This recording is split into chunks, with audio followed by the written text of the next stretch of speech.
So you've seen the stars. I mean, we've all seen the stars. But when was the last time you went outside and it was completely black and the sky was just covered in stars? I've only seen it a few times in my life, but it is amazing. Now imagine pairing that with God saying, "Hey, go outside and look at the stars because I have a message for you."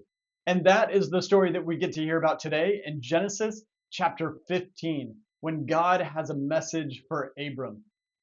If you haven't already, hit the subscribe button because I don't want you to miss anything that's coming up.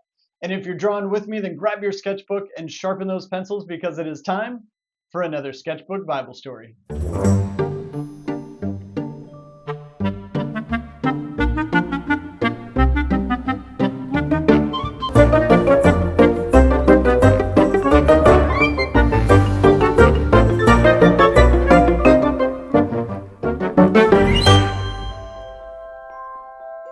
Genesis 15.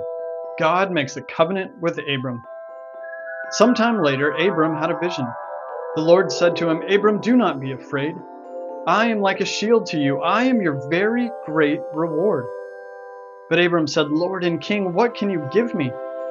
I still don't have any children. My servant Eliezer comes from Damascus. When I die, he will get everything I own." Abram continued, "You haven't given me any children, so a servant in my house will get everything I own." Then a message came to Abram from the Lord. He said, "This man will not get what belongs to you. A son will come from your own body.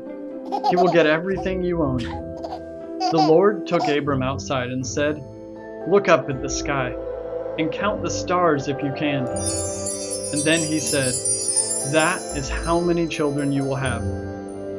Abram believed the Lord.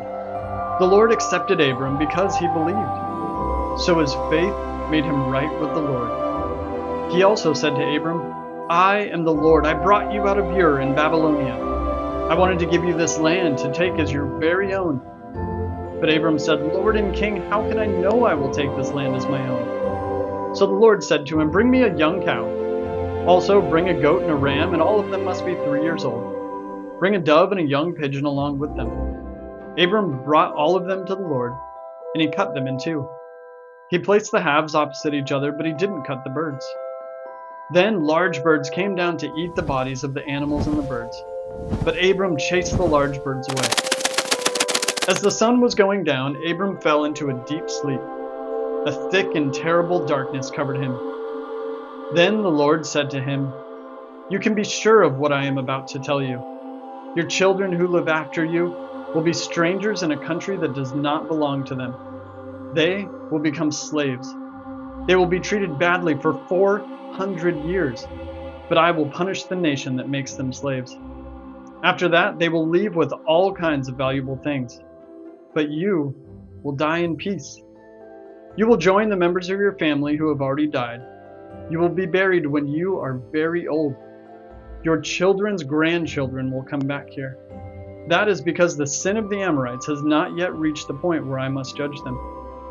The sun set and darkness fell. Then a burning torch and a fire pot filled with smoke appeared. They passed between the pieces of the animals. On that day, the Lord made a covenant with Abram. He said, "I am giving this land to your children after you. It reaches from the land of Egypt to the great river Euphrates. It includes the land of the Kenites, Kenizzites, Kedemites, Hittites, Perizzites, and Rephaites. The Amorites, Canaanites, Girgashites, and Jebusites also live there."